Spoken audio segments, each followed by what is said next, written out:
So hey learners, I hope आप सब ठीक होंगे और ये हमारा बहुत ही ऑसम एंड ब्यूटीफुल सा प्लेटफॉर्म बायोलॉजी केक वॉक। तो इस वीडियो में हम देखने वाले हैं बेसिकली जो हमारी यूनिट है क्लास 12th बायोलॉजी की, बायोलॉजी इन ह्यूमन वेलफेयर, इसके एमसीक्यूज देखेंगे।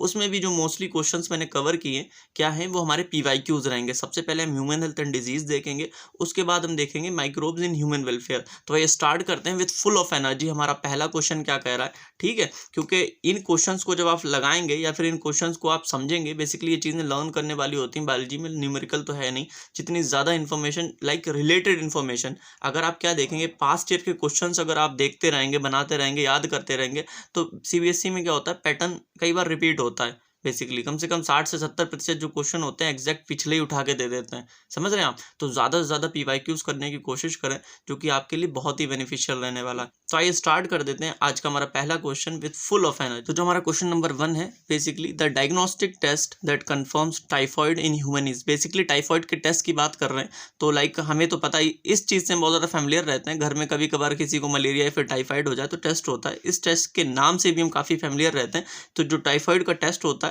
इसको हम विडाल टेस्ट के नाम से जानते हैं, ये पता ही होगा आपको, ठीक है। तो क्वेश्चन नंबर 2 यहाँ पर क्या कह रहा है, the decrease in the T lymphocytes count in human blood will result in. कह रहा है कि टी लिम्फोसाइट अगर गिर जाएंगे, लाइक उसका काउंट अगर गिर जाएगा तो क्या होगा, ठीक है। तो बेसिकली मैं आपको बताऊं, जो टी लिम्फोसाइट्स होते हैं वो क्या करते हैं, हेल्प करते हैं बी लिम्फोसाइट्स को। और बी लिम्फोसाइट्स हमारी क्या करते हैं, बी लिम्फोसाइट हमारी जो है एंटीबॉडीज प्रोडक्शन कराती है। तो ऑटोमेटिकली जब हमारी टी लिम्फोसाइट्स के काउंट गिर जाएंगे तो एंटीबॉडी भी तो डिक्रीज हो जाएगी। तो डिक्रीज इन एंटीबॉडीज, तो क्योंकि हमारा सेकंड वाला ही मैच कर रहा है, डिक्रीज इन एंटीजन नहीं, इंक्रीज तो होना ही नहीं किसी हाल में। जब टी लिम्फोसाइट्स की हमारी क्या प्रोडक्शन घट जाएगी या फिर उनका काउंट गिर जाएगा, तो basically decrease in antibodies, antibodies का काउंट भी गिर जाने वाला है। अब जो हमारा थर्ड क्वेश्चन है, तो यहाँ पर कह रहे हैं the principle of vaccination is based on the property of. तो बेसिकली बात कर रहे हैं जो हमारा वैक्सीनेशन है, ठीक है, वो किस प्रॉपर्टी पे काम करता है। तो मैं आपको बता दूं वैक्सीनेशन में क्या होता है, एनसीईआरटी कहती है वीक पैथोजन को बॉडी में डाला जाता है, जिससे क्या होता है बॉडी उसके खिलाफ रिस्पॉन्स करती है, ठीक है, पहली बार में, और कुछ मेमोरी सेल्स बन जाते हैं। जब नेक्स्ट टाइम वो डिजीज होती है ना, तो जो मेमोरी सेल्स पहले से ही उसके अंदर प्रोड्यूस हो रखे हैं बॉडी के अंदर, तो बहुत अच्छे से उसके खिलाफ रिस्पॉन्स करते हैं और जो हमारा डिजीज है उसको पूरी तरह से सप्रेस कर देते हैं, ठीक है। तो वैक्सीनेशन का यही काम होता है। बेसिकली जो वैक्सीनेशन है वो काम करती है on the principle of memory. तो जो हमारा क्वेश्चन नंबर 4 है, ओपियोइड्स एक्ट एज, तो बात कर रहे हैं यहाँ पर ओपियोइड किसकी तरह काम करता है। तो बेसिकली जो ओपियोइड है वो हमें मिलता है ओपीएम, बेसिकली जिसको हम क्या कहते हैं, अफीम भी कहते हैं, ठीक है। जो ओपियोइड रिसेप्टर होते हैं, एक तो सेंट्रल नर्वस सिस्टम सीएनएस में मिलते हैं, दूसरे हमारे जीआई ट्रैक्ट में मिलते हैं, ठीक है। और वहाँ पर ये क्या काम करते हैं, जो ओपियोइड के रिसेप्टर्स होते हैं बेसिकली इन्हें अब्जॉर्ब कर लेते हैं। ओपियोइड जो है वो एज ए पेन किलर काम करती है। तो हमारा क्वेश्चन नंबर 5 है, क्वेश्चन नंबर 5 में कह रहा है the interferons are most effective in making non infected cells resistance against the spread of which of the following disease. तो बात कर रहे हैं इंटरफेरोन्स। तो इंटरफेरोन्स एक्चुअली होता क्या है, लाइक ये होता है हमारा वायरल इन्फेक्शन के केस में, ठीक है। जो वायरली इन्फेक्टेड सेल्स होते हैं, ठीक है, वो क्या करते हैं, एक प्रकार के प्रोटीन्स हमारे बनाते हैं या फिर प्रोड्यूस करते हैं, जो क्या करते हैं आसपास के जो नेबरिंग सेल्स होते हैं उन्हें प्रोटेक्ट करते हैं। तो ऐसे प्रोटीन्स को हम इंटरफेरोन्स कहते हैं बेसिकली, ठीक है। तो ये हमारा जो केस रहता है वो बेसिकली वायरल डिजीजेस के केस में रहता है। और यहाँ पर सिर्फ और सिर्फ हमारी एक वायरल डिजीज है, दैट इज एड्स, ठीक है, क्योंकि यहाँ पर HIV जो रहता है वो वायरस रहता है। तो क्वेश्चन नंबर 6 यहाँ पर क्या कह रहा है, द प्लाज्मोडियम इनिशियली। तो प्लाज्मोडियम से मुझे याद आया कि प्लाज्मोडियम की लाइफ साइकिल बहुत इंपॉर्टेंट है, ये समझ लो 5 मार्क्स में आने की संभावना बहुत रहती है उसकी, ठीक है। तो वो आप पूरी तरीके से तैयार कर लीजिए।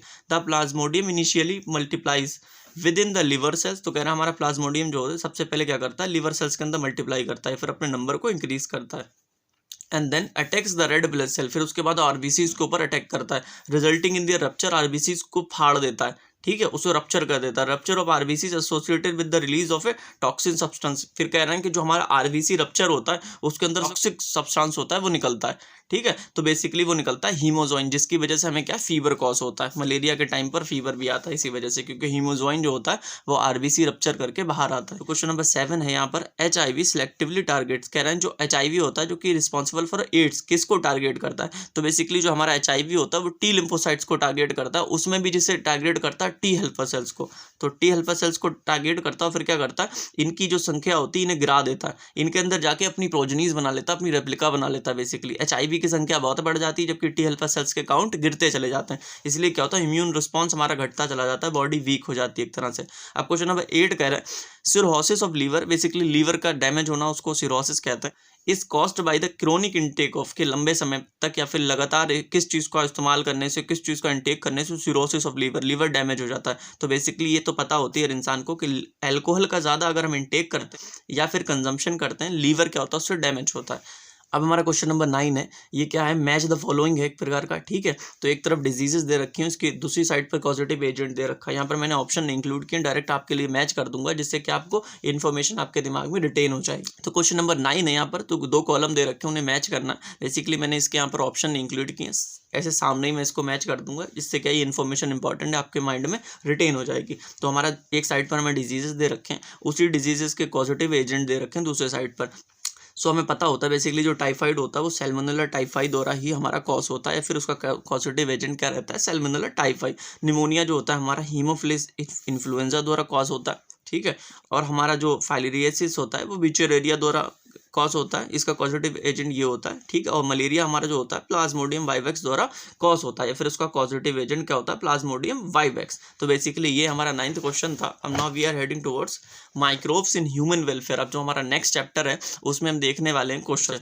तो क्वेश्चन नंबर फर्स्ट हमारा यहाँ है, the bioactive molecule used as an immunosuppressive agent during organ transplant is. तो बेसिकली बात कर रहे हैं जब ऑर्गन ट्रांसप्लांटेशन होता है तो बॉडी क्या कर सकती है, लाइक एग्जांपल ले लो आप, किडनी का ट्रांसप्लांट हुआ किसी के अंदर, तो उसकी बॉडी क्या कर सकती है, उसका इम्यून सिस्टम क्या कर सकता है, उसके खिलाफ काम कर सकता है, लाइक इम्यून रिस्पॉन्स दिखा सकता है। और जो ऑर्गन ट्रांसप्लांट हुआ है वो क्या हो सकता है, रिजेक्ट हो सकता है। इसलिए हम कुछ इम्यूनोसप्रेसिव एजेंट, जिससे कि इम्यूनिटी को दबाया जा सके उस पेशेंट की जिसके अंदर ऑर्गन ट्रांसप्लांट हुआ है, तो उसके लिए इस्तेमाल करते हैं साइक्लोस्पोरिन ए, ठीक है। ये हमारा क्या होता है, एक प्रकार का इम्यूनोसप्रेसिव एजेंट होता है।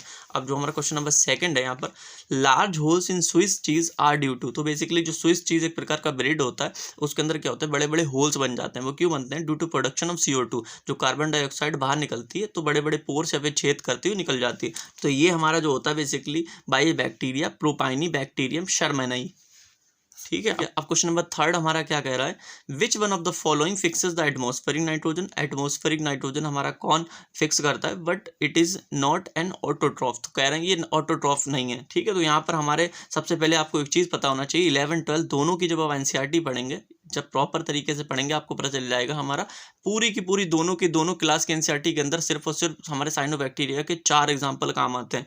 एक होता है स्पिरुलिना, हमारा साइनोबैक्टीरिया, नॉस्टॉक, एनेबिना, ठीक है। ये 4 प्रकार के होते हैं।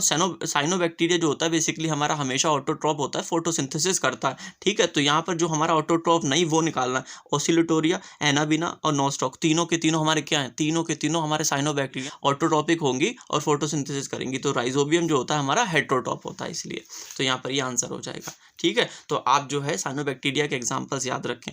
अब क्वेश्चन नंबर 4 हमारा यहाँ पे क्या कह रहा है, सम साइनोबैक्टीरिया। तो यहाँ पर फिर से साइनोबैक्टीरिया आ गया।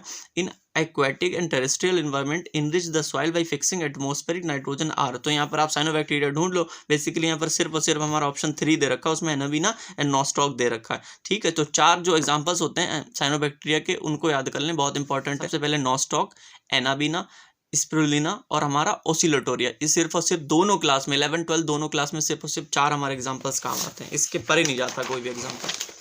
अगर आपको पता होगा, इसके फीचर्स पता है साइनोबैक्टीरिया के, लाइक हमें पता है कि ये हमेशा ऑटोट्रॉप होते हैं क्योंकि ये फोटोसिंथेसिस करती है, ठीक है। तो हम वहाँ पर मार्क कर देंगे।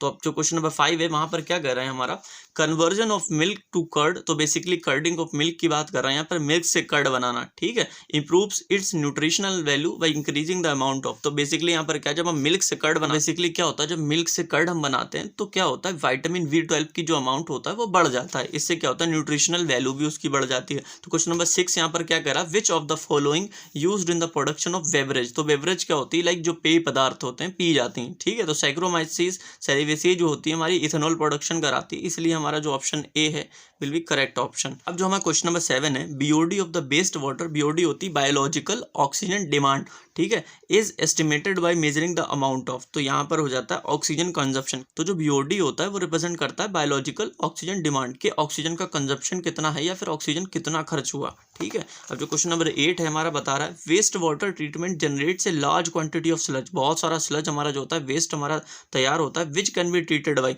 तो बेसिकली क्या होता है, एनारोबिक डाइजेस्टर में डालकर इसको क्या करते हैं, जो एनारोब्स होते हैं लाइक मिथेनोजन, ठीक है, मिथेनोबैक्टीरियम जो होते हैं वो इनको क्या कर सकते हैं, डाइजेस्ट कर सकते हैं, फिर ट्रीट कर सकते हैं, ठीक है।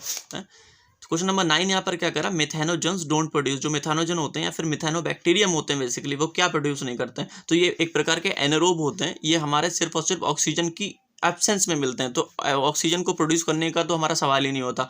मीथेन, हाइड्रोजन सल्फाइड और कार्बन डाइऑक्साइड ये होती है हमारी बायोगैस कहलाती हैं, क्योंकि हमारे मिथेनोजन्स होते हैं, इन्हीं तीनों को प्रोड्यूस करते हैं। अब जो क्वेश्चन नंबर 10 है वो हमारा क्या कह रहा है, the residue left after methane production from cattle Dang is. अब जो क्या कह रहा है, लाइक हमारा जो एक प्रकार का बायोगैस प्लांट की बात कर रहा है कि मीथेन प्रोडक्शन हो गई, उसके अंदर अब जो वहाँ पर रेसिड्यू बचा उसको क्या करते हैं, वो हम खेतों में यूज़ कर लेते हैं एज ए मैन्योर। तो यूज्ड एज मैन्योर, तो उसका क्या करता है, उससे क्या होता है, जो सॉइल होती है उसकी फर्टिलिटी इंक्रीज हो जाती है। सो यही थे हमारे दोनों के दोनों चैप्टर। ठीक है, आई होप आपको बहुत अच्छे से समझ में आए होंगे। Thank you guys.